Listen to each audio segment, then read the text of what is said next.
Hey, and thank you all for joining us on what is our first live recorded episode of the Residents podcast. I just wanted to say that straight off the bat because that's special to me. 2 series of episodes done, and this happens to be the first one that's done in person, man. That just means so much. Before we move on, I've got to give a shout out to all of the support and the warmth that we've received for the series since we launched it. It's been super humbling, and I guess I'm really glad, and the team are really glad to hear that the podcast is living up to its ambition of offering joy, representation, and warmth. Today's episode is the Changelings episode. The idea of the changeling comes from a complicated European folklore, but there was something about the idea that I thought was very present in the Pervasive Media Studio. This idea of servitude and a purpose of finding comfort in helping others fulfill their dreams, whilst acknowledging that it's a finite experience, that real help can't exist in its initial form forever, and the joy and difficulty that brings. So, I have the pleasure of introducing 2 women who've had an incredible impact on my life, simply by either offering examples of how to take care of business or words of wisdom and support in numerous different contexts. I know I speak for several people when I say that their influence is somewhat mythical, but the evidence is clear to see. Individually, they have very established ways of working to create community, and for a time, they were direct colleagues. Together, they were able to transform the Pervasive Media Studio and the Watershed into a space that's amorphous enough to fulfill the potential of communicating and supporting the most diverse cohort of residents and staff I believe the Watershed has ever seen. So I'm just gonna couple gun fingers and braps to Claire Reddington and Zahra Harper. Come on. Thank you so much. Yeah, I mean, that's what I think of you, but I like to hear what you think of yourselves, and then I like to hear what you think of each other. Major, I'll go first then, shall I? Cool. So I'm Zahra Harper. Hello. No, Thanks. I'm Zahra. Stop it! Don't even. That's a long story.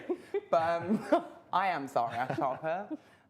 Yeah, and I'm a creative director for inclusion now, but I was the studio producer for the Pervasive Media Studio for a while, and then an inclusion producer for a while. And I guess what I mean by creative director for inclusion is that I help people creatively direct and deliver inclusion programs and plans that they have for whatever audiences or staff members that they have. And yeah, I guess the way I see it is really I'm an applied philosopher.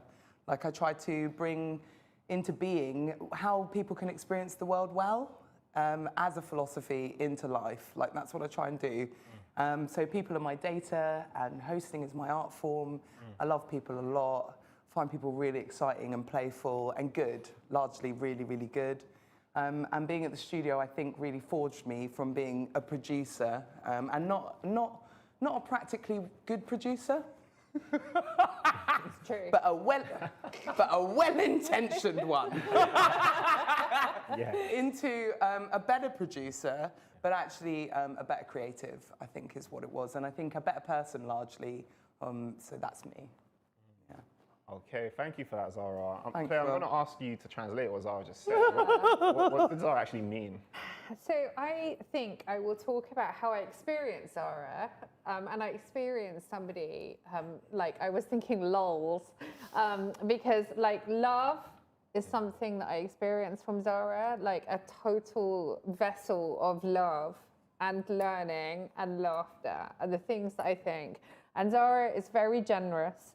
And I think Zahra is one of the most generous people when you're wrong that I know. I mean, she's obviously also laughs at you when you're wrong. I'm also wrong.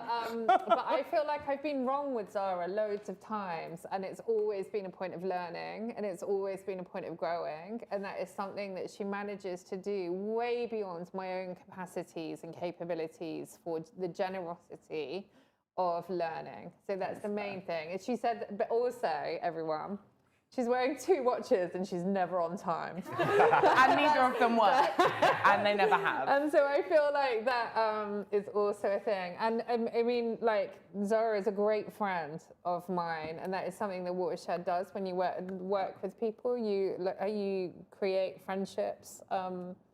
We have argued, we have been sad with each other, but her generosity floors me. I'll take it. Man. Thanks, Claire. I'll take it. All right, cool. Claire, you keep the mic.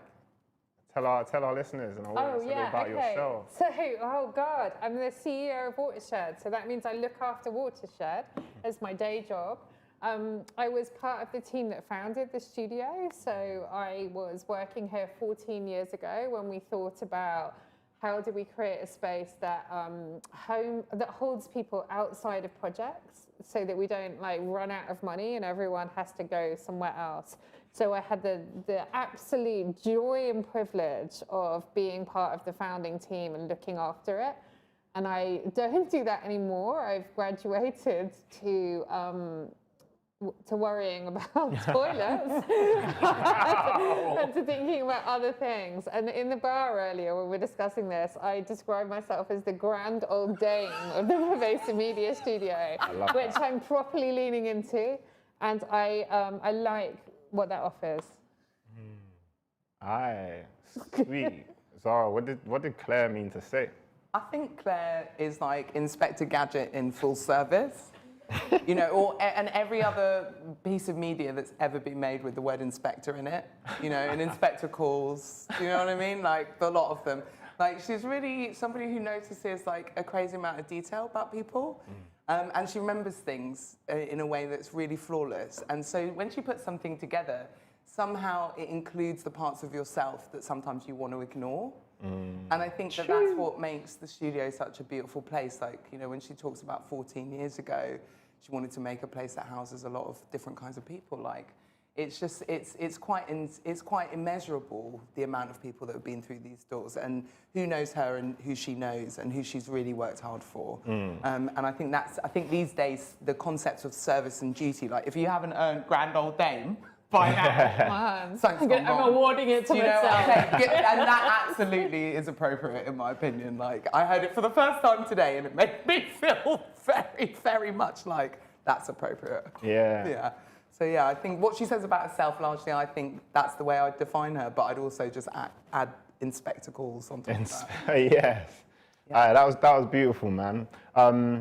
It's. Do we get to describe you? Oh wow. Oh wow. Yeah.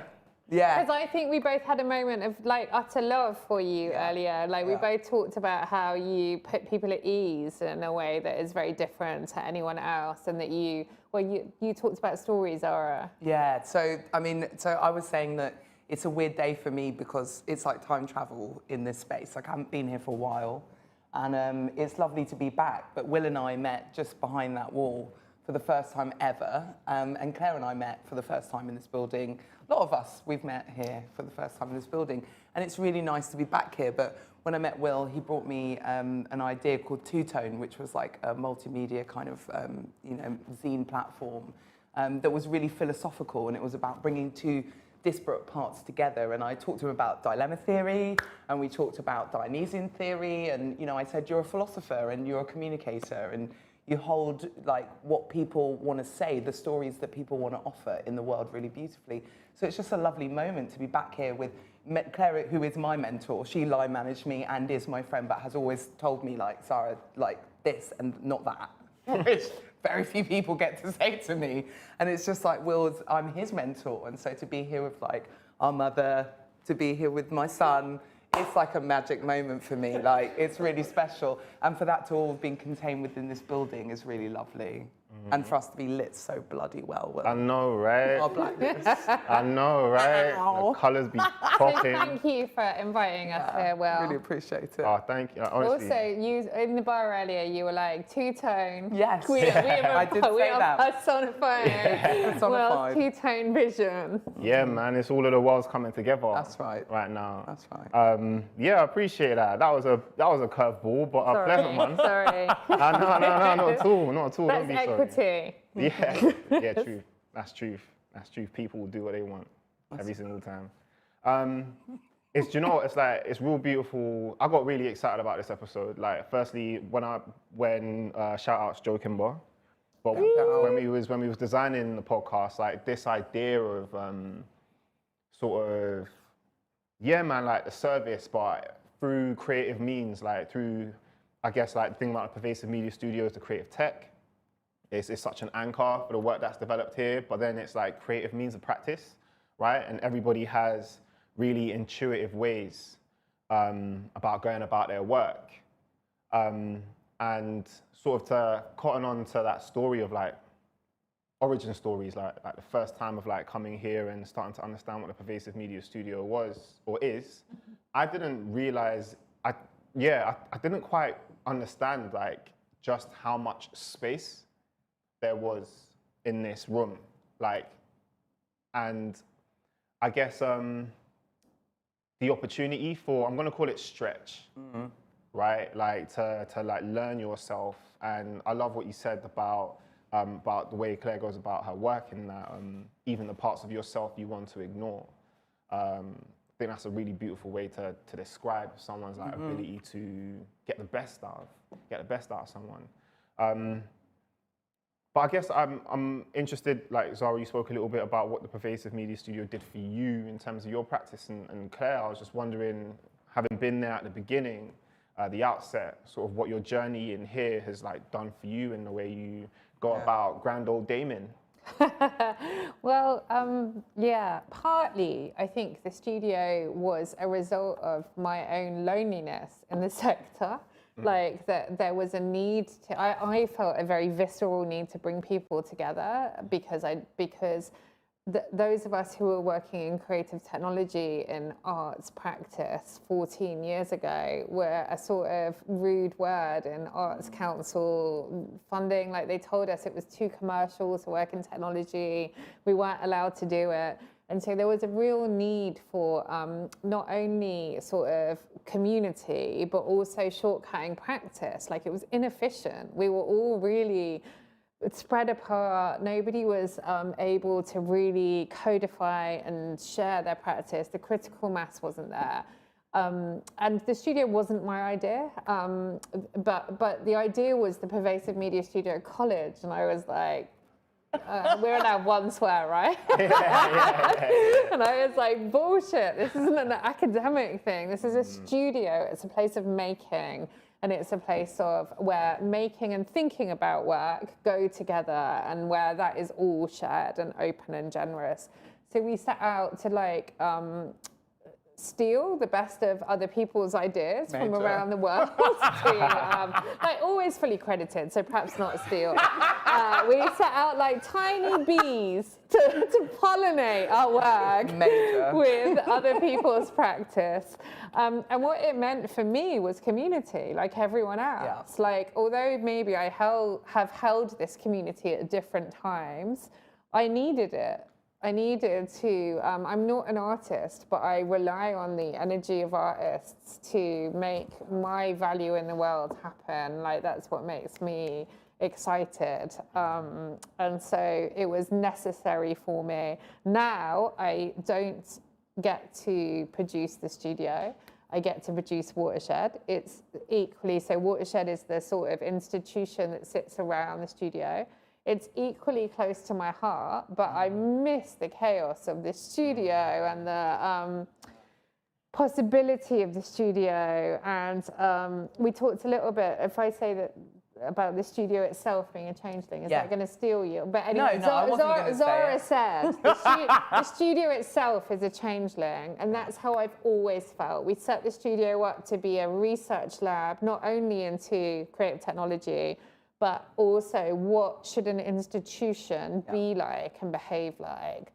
And I feel excited to be near it and longing to be in it more of my life than I am. I think, you know, just to kind of pattern off a lot of what Claire said, like, something interesting about the idea of, like, if the studio is a changeling, and what happens to the child that's replaced? You know, and there's the reciprocity, I think, that the studio brings, which is like, you know, what do we do to the other institutions that we start to work with as well that's really nice, like how community spreads. And, you know, my story of coming to the studio is obviously different to Claire's. And, you know, I started working here, I mean, now it's like almost 7 years ago. It makes me feel very old. It was like 2015 or 16. And, you know, when I came here, I was quite lost in a lot of ways. Like I was rolling on like 2 to 3 burnouts, like, you know, from London, etc., and running my own business and working for university, which is burnout central. You know, and it was quite hard work. And I think I came here with a really clear sense of, you know, what I felt life was about, what I thought people were about, but I really didn't have a sense of what community was about. And I think working here was such a platform for coming to a real understanding of how one creates community. Like, I think what I learned here, because, you know, at the time, the kind of tagline for the studio was generous and interruptible, and I didn't really necessarily understand that, like, fully at the time. I think I saw it working in practice, but what I came to understand was that I needed a pocket full of yes in order to make community occur, in order to edify relationships, because I really felt like it's not for me, these are not my dreams. In the way that Claire said, you know, we work with artists and creatives, and, you know, it's more about slipstreaming, you know, being that nitro sort of turbocharge. You know, being like, yeah, I'm fast and furious, your idea, bro. You know what I mean? It was like that. You know, and it made me feel, yeah, like Vin Diesel for a little bit. Yeah. It was really cool. And I've never felt like Vin Diesel, suddenly. I mean, it's all about family. Shame. No, but seriously, because for me it was like I came here, and anyone will tell you I didn't understand a lot about tech. I came from fashion. You know, I came from like a financial commercial environment. That was, you know, I came from entrepreneurship, and I came here with a lot of no's very ready in my pocket. And you know, to have been given the leadership and to be given an environment where yes looked so doable was such a privilege. You know, as a brown person, to bring in so many other people of color and say like yes. And I loved it when you were talking earlier and you were saying about how you didn't realize how much stretch was possible. That I took that as a compliment. Yeah. It's my nature. But I took it as a massive compliment, because I like to think that what I did was create safe pockets of yeses for people then to explore themselves and what was possible. So I didn't want for people to feel the endless stretch, because I didn't even understand it. Do you know what I mean? But what I could lead you into was like a platform for you to value yourself and what you could claim within this space. And I think that over time, a lot of people have found that stretch for themselves. Like when I come back years later and I speak to a lot of the people that I worked with, and I see how independent and autonomous and empowered they feel in saying no to this and yes to that. I'm really proud of that, because it means that they feel that they've got some power. And I think that's what the studio can give you. When I first came, there was a conversation that we had that was about like giving permission for people to kind of play or experiment, or, you know, etc. And, you know, I think for me it was about empowering people that they had their own permission rather than giving them permission. And I think that was a conversion that I felt began with a conversation and actually came to pass, and I was really pleased to see where that led. So that's what the studio means for me. It means freedom in a lot of ways. I know, right? Those magical words. Yeah, boy. But, I mean, that just to like, Zahra jokingly said she didn't come with the typical producer skills, and I said yes, I agree with that. But she came with a bucket load of other ones that we didn't know we needed, and that we now really understand that we need in the heart of our studio, which is around who has the privilege to play. Like, how do you slow down enough to create equity, to like, what are the different forms of generosity you need? And Zahra's engagement with the community shortcutted that, changed it. We understand ourselves so differently from that different kind of producing that you brought. I used to think there was a producer, like a job description for a producer. I no longer think that. That's magical, man. Yeah, that right there. I think that's like really inspiring, actually, for like anyone who's listening, who's like trying to figure out how to go about their craft. And that if you, like just to quickly, as soon as you can, dispel that myth of like square peg, square hole type of thing, man. It's like, it's about breaking it open, and like any ugly shape that it is the shape that it's supposed to be in that moment in time. Which is why I was so excited about this episode. There was like, Claire, you mentioned theft and crediting, like stealing stuff and then saying, stole it from there. And I got really excited when I heard that. I was like, oh, that's sick, yeah, to hear someone who has such a like great responsibility, like looking after so many people, such a big institution, right? And sort of how you started, where it all came from, which was this idea of seeing that's good over there, we'll take a bit of that, that's good over there, we'll take a bit of that, and so on and so forth. And I just sort of want to like tie that back into the whole changeling thing, because the folklore is that these fairies would step in and steal a child and replace the child with what are varying different versions of fairies. In some cases, it might be the elderly fairy who's just looking for an easy ride out. It might be a young, beautiful fairy. It might be a sort of like fairy that might have been the runt of the gang a little bit. And what I learned is that it depends on where you're catching this European folklore from, that the description of a fairy varies. Wow. Well done. Well done. That was hard. Well done. Varying fairies, boy, I'm taking that one, hashtag.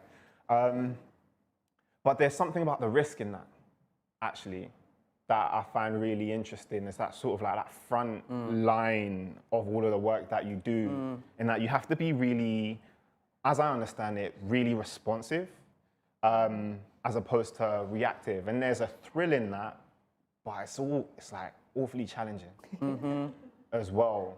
And I guess like, for the both of you, having been now so many years down the line of that, where does that sort of like thrill occur for you now? Go on. So many questions in that question. So much, Will. So much to say. Sorry, man. Like when I was younger, and I don't mean to sound like I am the grand old dame, but in the context of this, let's go with it. I was very pro-risk. Like I've always been I have a healthy relationship with risk. I think that doing things, calculated risk, I'm not stupid. I try to take calculated risks.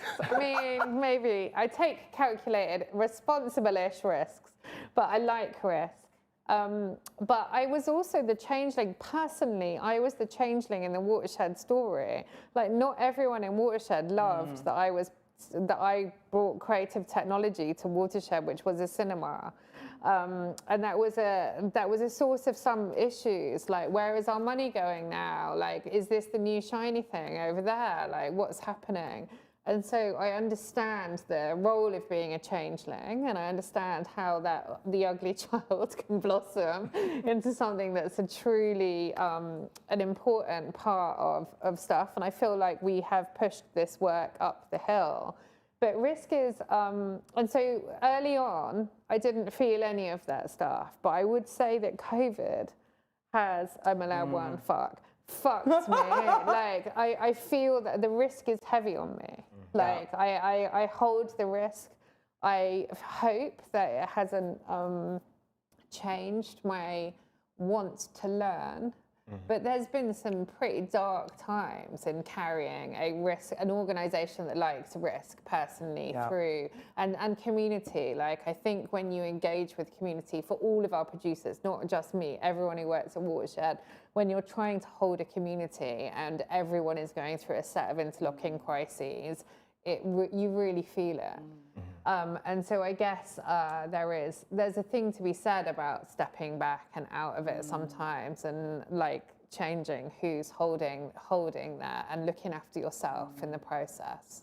I don't know if that was the question, but that is the answer that you've got. Major. Yeah, no, I followed you all the way down that rabbit hole, man. I liked it too. I just want to like let that sit for a minute. There's a thing about like, not being the person all the time.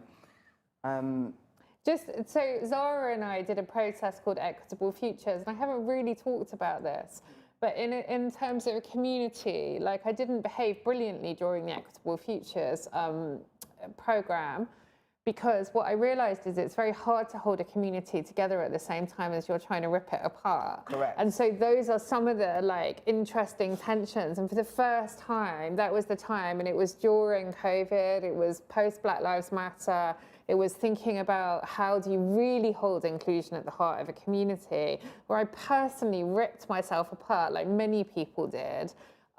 Luckily under the generous stewardship of Zahra, Harper and others, around that notion of how do you hold things and change them as well. and change them, because a changeling is actually no good, because it grows to a certain point and stops changing, and that is not the plan.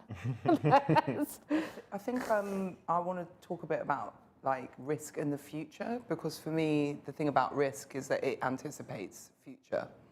And I think, you know, when just to like relate a little bit to what Claire said as well, is that when we were talking about that moment, you know, those moments where people were not necessarily at their best in a conception of future perfection, I myself was also not at my best, and that's the interrelationship between the connectedness of ourselves and the strength of community. Is that I genuinely, and in my inclusion practice, had spent most of it planning and designing for those with the least power, and I actually had never stopped and thought about what does it take for the person with the most power to be a person and not be a sum of their roles and responsibilities when joining a community-based conversation. And it was a really complicated moment, actually, where Claire might perceive herself as not being her best, but actually I was not my best, and it was not my best practice, but more to the point, it was a point of learning for me and a point of humbleness, and we all had that communal experience of being the changeling, but also being, being the one that's kicked out of our own nest, sort of thing. Anyway, what I'd like to do at this point. Yeah. Hashtag my baby daddy. Marks. Top marks for everyone. Okay. No, so I've been reading this book called Why Marx Was Right, and I've been exploring it from a perspective of thinking about love and care as Marxism. So, you know, if love and care are right, but actually it's a really hard environment to be loving and caring. We all have very little and we don't have a lot of extra. Then why do we stick to, how do we stick to the universal things that we kind of know to be true as humans? And what do we do in the face of capitalism? ... But what Marx says, well, this is a book by Terry Eagleton, just to give him his credit. But it's really a book about Marx, and he says this about the future. Foretelling the future, however, is not only pointless, it actually can be destructive. To have power, even over the future, is a way of giving ourselves a false sense of security. It's a tactic for shielding ourselves from the open-ended nature of the present. With all the precariousness and unpredictability, it is to use the future as a kind of fetish, as a comforting idol to cling to, like a toddler clings to its blanket. It is an absolute value which will not let us down, because since it doesn't exist, it is insulated from the winds of history as a phantom. You can also seek to monopolize the future as a way of dominating the present. The true soothsayers of our time are not hairy, howling outcasts luridly foretelling the depths of capitalism, but the experts hired by the transitional corporations to peer into the entrails of the system and assure its rulers that their profits are safe for another 10 years. The prophet, by contrast, is not a clairvoyant at all. It's a mistake to believe that the biblical prophet sought to predict the future. Rather, the prophet sought to denounce the greed, corruption, and power-mongering of the present, warning us that unless we change our ways, we might not have any future at all. Marx was a prophet, not a fortune teller. So me as a producer, that's how I saw myself, was more in the prophet format. It's gross to say, but I mean it. Can I have clairvoyant as my drag name? Oh, yes! Okay, great. What? But she's named herself so many times today.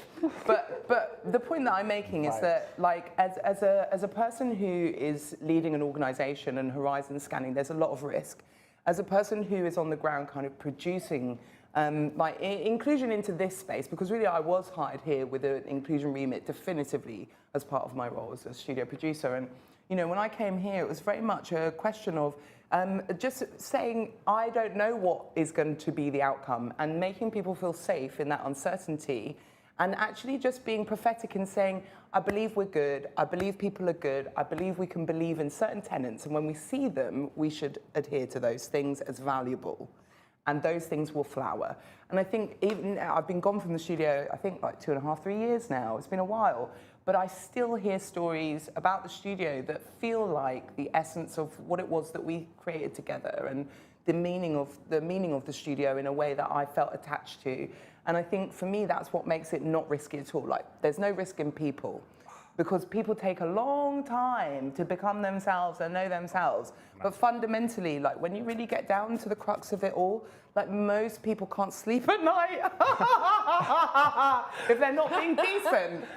Most people can't, and so that's where I'm coming from. What I call it, that's why you're an instrument of love. Thank it's you. unbelievable. I really like people a lot. They're so cool. That's mad. Thanks, Will. So that's what I'd say about the future and risk. Like, I'm not worried about it because my profiteering is this. People are good and like life's gonna be all right, mate. Chill out. Yeah, no, that's beautiful. For me, again, like, it's just... It's simple, but it's complex. Oh my God, so much of that.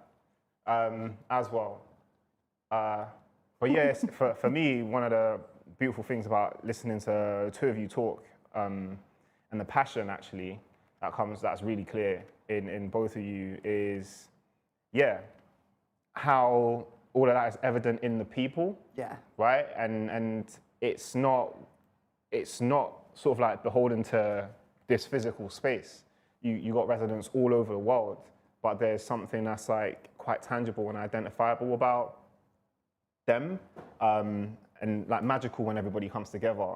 It reminds me of sort of, I'd always sort of like, again, like this opportunity came from this place, but I'd always fantasized about New York, seen so many movies about it, but from being a resident here, I was given an opportunity to go out there and do some work, and immediately, like, my feet touched the concrete, and I was like, wow, you could pick everyone in this city up, throw them across the world, but that place would feel like how this place feels. It's not necessarily about the bricks and mortar, it's actually about the frequency that people vibrate on. And that's something that I've come to understand is very poignant and evident about this place. Both things are true. Like, it's so much about the bricks and mortars of this space, but it is also about that frequency. And it's interesting you say that because recently I just watched Selena Thompson's work on BBC. She's done this amazing, like, she's redone Salt, and it's so beautiful. It's a beautiful piece. And again, like, I think I would challenge any studio resident of going back forever to not have one story of something magical that occurred for them because they were attached to the space in some way.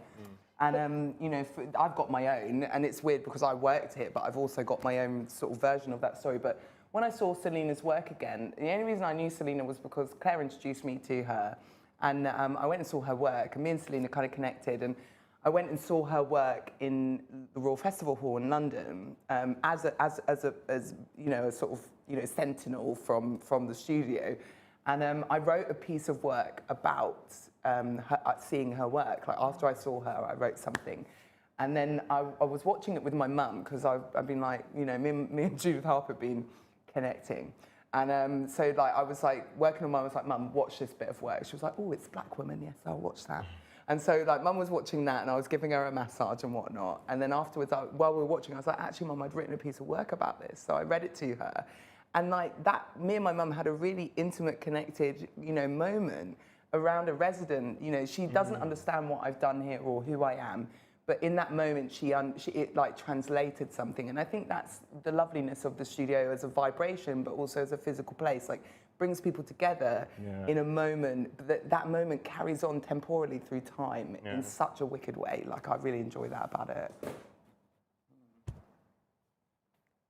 So I thought I touched the mic. I was like, I promised him I wouldn't touch the mic. Wow, yeah, man, a lot of that. I am going to put an abrupt pause to this because it's. Is it the game? It's the game. It wouldn't be the residents without the game. So the way this works. Terrified. I'm excited. The way this works is we've designed a group of moral quandaries, and they are in 5 categories. So you have tech, culture, education, economy, or a wild card?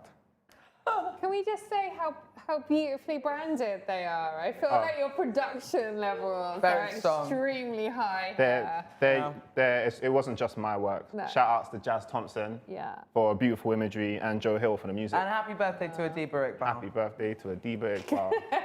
Classic.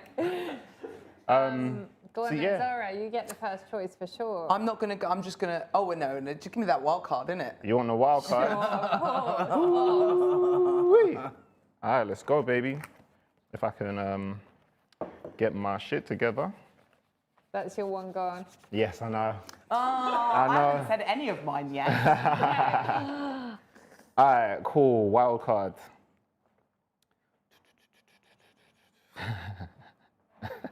Oh my gosh.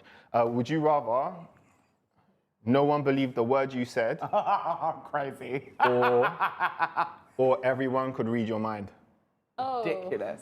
I would much rather everyone could read my mind. Good luck to you. No, I would hate it if no one believed anything I said. Oh my God, what a waste of my time. I would love it if everyone could read my mind. Can I luck ask you to a you. clarifying question? Yeah.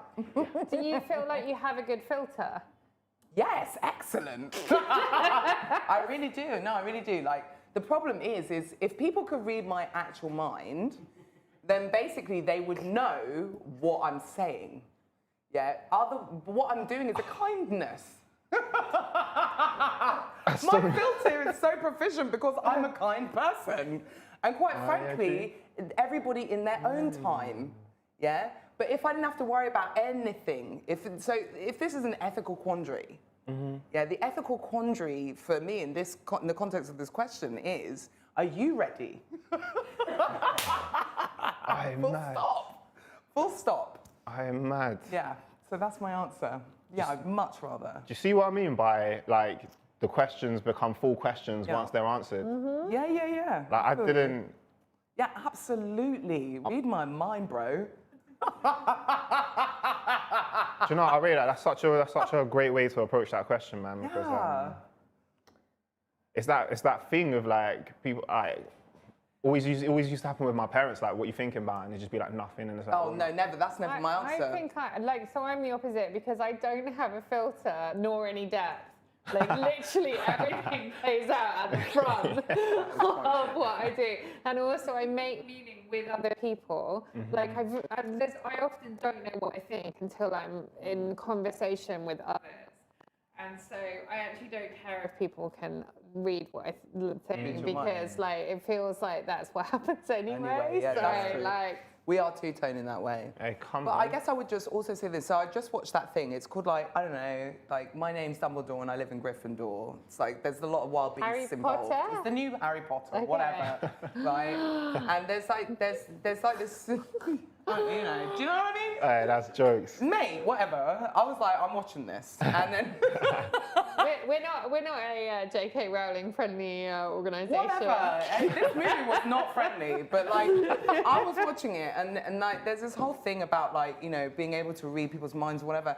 And for me, I was just saying to myself, like, if your heart's pure, like and I was gonna say this, like, you know, I don't want to trigger anybody who is fully, you know, atheist, but I'm agnostic and I believe in wisdom. You know, it comes in lots of ways. And you know, for me, there's something about listening to that voice inside yourself. And for me, that's quite a clear voice. Like, I dream in words. I don't dream in images. When I dream in images, it's a nightmare. I dream in words, like Star Wars words. They, like, come at me. So, you know, I'm very clear about what I think. Yeah. And actually, the filter is what, you know, that whole kind of notion of I am me because we're we. You know, it's like there are parts of me that become, just as Claire was saying, more complete or more fulfilled because we're together. You know, and so it's out of a sense of respect and love for others that there is a filter. Yeah. And that filter is very clearly curated for different people in different ways at different times. I'm much more fresh with certain people in certain ways. Like me and my mum, it's too much. You know, that filter is very crisp. You know? Other people, it can be more of a cushion, you know, for us both. And, you know, for me, I just think that it would be such a freedom to be understood as I understand myself in my own mind. That's the thing. It would be a gift. That's how I feel because I know who I am inside. The two things I believe about myself: So I really love people, and I really think I'm a good person. Oh, mate. I do. Like, ethically, I think I'm a good person. So I would have no problems with people reading my mind at all. But if people didn't believe what I said, oh my God, Will. Problematic. Oh my God. That, It's so upsetting. that was beautiful. Thank you. Lord have mercy. Claire, what? So is the wild card, like, is it one situation only? No, Like, there's You want a loads wild of card them. too? Of course I'm going to wild card. Wild Yeah. One card ticker. Okay. No one's going to be like, I like economy. I actually was up for it. Okay, well, maybe But I you, just not me. not before wild card, not before wild card. You are not lying. It's been funny editing this series. Okay. Would you rather be an important character in the last book you read, or an unimportant character in the last film you watched? Wow. I mean, you know that the answer I have is an unimportant character in the last film. One, because how restful would it be to be an unimportant character in a film? Like, True. Yeah. what a joy. Hashtag I'm a CEO of my day job. I feel like that would be good. But also, it was Woman King. And like, I would just love to be like watching, like maybe a minor warrior, like living. I want to be a minor warrior in the Woman King. Like, Hashtag give her a hard hat. She wants to be a minor I want warrior. to be a minor warrior. Yeah. You know, I just I told what to do. Yeah. Like, that is my idea of the greatest rest I can have, is someone telling me what to do on an hourly basis. Okay. I'm just imagining you on set, like in everything, like so much production value, but there's just like Claire in the background, like, whoa. And also, like, yeah. Like, I'm very good at being told what to do. So I would be very punctual. I'd be really, like, in character. It would be great. All right, I love that. I love that. All right, anyone kind of Halloween party ideas, man? Well, I feel like that's not great. I mean, that's a slightly different thing. I want another question, please. Yeah. All right, okay, cool. Let's do another question. What? please. I'll go with the economy. You're going for economy? Absolutely, I'm very real these days.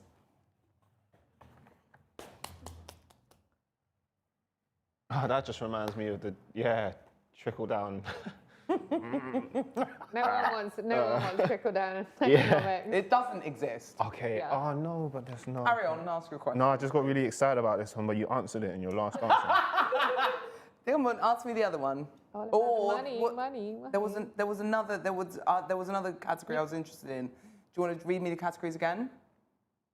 All the audience could choose. Absolutely. I mean, Please, it's the same please. as a wild card, really. Yeah, isn't it? yeah, But, exactly. yeah. Let's double down. Let's double down. Go on, Okay. read the categories again. Let them choose. So you've got education, economy, culture, tech, and wildcards. Okay, go on then. Choose tech for her. Shush. Come on. What are you saying? I'm not going to say it out loud because I don't want to use up all my swears. What would you guys like? Tech, economy? Yeah, we'll have tech. Tech, yeah? Tech. I didn't say nothing. Okay, ask me my tech question. Tech. You're really good at tech questions. Not if it's coding, but like, you're really good at tech questions. I'm not worried about it. I'm Oh. just outraged. Okay. So AI Carry on. is on the verge of gaining full sentient capacity. And you have it on good authority that this doesn't go well. Okay, yeah, sure. I just watched Terminator last night. Oh, mad. The new one. There's a new one? Yeah, 2019. Jesus Christ, what's wrong with me? 1999. Carry on. But okay, so you have it on good authority that it doesn't go hasn't well gone for well. humanity. But there's a chance it could save humanity. There's a chance. It could save money or humanity. Yeah. Okay, It cool. could be super helpful and Okay, good for cool. us. You've been asked to flick a kill switch that would prevent AI from developing kill its it. final stage. But it would plunge humanity back into the Stone Age. Yep, absolutely. Absolutely. No, don't even worry. If that's the end of your question, fine. Yep. Because basically, I'm up for plunging humanity back into the Stone Age in general. From the Iraq War, that's when it happened for me. I was very clear. No, people used to get really upset with me because I would say, listen, we're giving our government a mandate to continue our lifestyle the way it is. Yeah, we'd all like electricity. Right? I'm a lie down and die kind of cat, so it doesn't matter to me. Okay, I'm that one, when the zombie apocalypse happens, leave me in that first corner shop. You know the one where they're like, I've got loads of beans here, and I got one bullet and a gun, and it's like, I'm like, just go, just carry on, leave me here. I know who I am, and that's who I am, okay? I'm not trying to go out there and die via the zombie bite. I'm not trying to do that, okay? Much like, I don't drive a car. I've never had a provisional. My passport ran out recently, okay? I don't have an internet in my house, okay? I'm fine. I'm low-key. I'm low-key. My mum gave me 6 packs of Tupperwares to come home with. I've got food, African food. All I need to buy was rice, okay? I'm clear. A lot of people need to find out who they are. That's my point. A lot of people need to know who they are, okay? We're very removed from the things that make us human. That's why I'm a philosopher. There are people who spend a lot of stoical time. Shut up, Will. I'm finished. You're crying. Look at me. He's crying. He's crying. He's crying. But I'm just being real. This question, much like the last question, these are great questions, Will. This question, much like the last question, is absolutely at the core of me. It's not difficult to access these opinions for me. Are they good tears? Yeah, Yeah, man. Like it was. It's the truth. That is What the have you truth. done with my podcast? It was leave me in the corner shop. I'm a lie down and die kind of cat. That- I know myself. I'm like, you know, I've always understood in what context in which I want to live, you know? And the thing is, for me, I know it might break me, I know it might end me, but at the same time, I do believe that we're losing things because of the sacrifice that we're clearly stepping in front of. Whether we want to link this to economy, or we want to link this to technology, or the future, or whatever, or the wild card. For me personally, there are some core humanistic behaviors that we need, like love and care, that we need to be able to transfer to one another in a much clearer sense. And actually thinking about things like, how am I going to have an ease of life? And, you know, how, like, we all have to acknowledge that fundamentally we're complicit. Much like there was a conversation, like, if we're not anti-racism, we're complicit. If we're not anti-capitalism, we are complicit. And quite frankly, I'm living in a world where I'm reducing my access to the values that capitalism expounds as being useful, because capitalism is so robust. It just literally offers you more of the same, and it transforms itself, but it's of the same. At some point, we've got to say to ourselves, like, what is it we're willing to sacrifice? Like, what is it that we're willing to sacrifice? For me, I'll sacrifice that AI in a second. Yeah, I don't need it. Yeah, like Socrates didn't need it, Plato didn't need it, William Burroughs didn't need it. Yeah, like, I'm sorry, Angela Bassett doesn't care. Do you understand? Yeah. So quite frankly, a lot of my heroes were not about that AI. Classic Zahra reference. You know, I'm being deadly serious, and I'm just saying that for me personally, I'm quite comfortable with doing that. What I will not sacrifice is human life. Like, I don't feel the need. That's not what I'm about. I'll sacrifice my own life way before. You know what I'm saying? And that's where I'm coming from. So, and I mean that 100%. So I will flip that kill switch. Bam. Me too. I'm thinking it too, but I'm kind of excited. But also because I'm excited by it. Like, what a ride! I can make a fire. I can. Like, we'd be back. I want to learn those skills. Yes, me like, too. Get back Exactly. into that. Until the That's zombies nice. come. I mean, I'm practically a doomer right now. Me so too. that's fine. Yeah, do you know those people who are like preppers? We're like the opposite. Hey. Okay, great. was so much in that. Could you kill me? Yes, of course I will. Because I'm not as brave as you. Mate, as long as you ask me and we've got clear consent, Okay, great. don't worry about it. But yeah, what you touched on, man, some of those themes, like, and that's another dope thing about it. Like, in the more and more I got to know people, residents, staff in the PM studio, and like in the Watershed at large, like, there's always a propensity, like the probability of these kind of conversations coming out was like, I've never been in a place like that before, where it's sort of like everybody's ready for it, and quite anarchic when it comes to like human, like essence of humanity. Do you know what I mean? There's like, a strange amount of life and death here. Yeah, man. Yeah, I agree. It's But beautiful. that's what I really would like people to take. Like, I'd like them to go, it's not really about technology, it's about humans. Yeah, man. And that's like, and hope. Like, it would be nice to not have to kill switch anything. It would be nice to like evolve to something. But either way, like, she likes the kill switch. I mean, no, because I I'll think live with I think it. that the kill switch is hope also for the machine. Because I don't believe the machine wants to kill us all, but basically based on what we've machine done, doesn't want it's going to anything, kind of it's have just to. Do you know what I recycling mean? the So for worst me, of it's like humanity. I'm very much Dionysian. I absolutely believe like that. What does It's that mean? Dionysian is that force of good and bad, of light and dark. It's, you know, Dionysus was the god of like opposites and extra. I've got You know- a banging cartoon for you to watch. Hilarious. That speaks straight to that. They'll give me Dionysius 101. Yeah. man. Yeah, like, Okay. you know, I always thought that was Aristotle, but No, I'm no, like, no, no, I'm a no, bit no. shit at philosophers. Dude. What's that? But you took one of mine. What's a couple shits between friends, eh? Mate, don't say that now. Say it later. All right, let's move Alright, on. cool. We are right on the brink of time, so I'm Wicked. gonna one more, and it's gonna be a quick fire one. Okay, cool. Education, economy, wildcard, culture, or Let's do tech. education. Education. Yeah, you Do go the first. same one. Yeah, and you then go first. Yeah. You can take one life skill subject and make it compulsory. Wow. And make it compulsory in education up until college. Oh, great. What subject do you pick? Cooking. Cooking. Philosophy. Life skill. End of story. That's a life skill. I mean, Stop I love it. the fact she asked me to go first and then was like, great, okay. You said cooking, I heard you. Yeah. Mine is philosophy. Yeah. Life skill. Is that a life skill? Okay, Life yeah, I skill. hear ya. Yeah. It's a round of applause from the crowd as well. Clap, clap, bang, bang. Yeah. Thank Yo, you. Life skill. honestly, to end on that tasty bombshell, thank you so much. Come on. Thanks, Will. We Did that for the cameras. I really enjoyed it. Yeah, that was like so instinctive as well. started it. Thank you so much, man. It's been an absolute joy to sit up here and just chew the fat and share a little bit more about Who you calling fat? chew the fat. Come on, man. I'm chewing your fat. It's fine. Ooh, all right then. Yeah, man, and just share a little bit more about what Thanks, the Pervasive Will. Media Studio means to you and how your legacy lives on in this place. It was so fun. And just Thank the you for incredible hosting work. this whole thing so was beautifully. so fun, and Will. for dragging meaning and story from there. It's beautiful. It Thank was you. so Bless you, fun. man. And to our guests listening from home and the audience in the space as well, man, it's all love, man. Always. You know that. Thanks, Will. That's right. Perfect timing.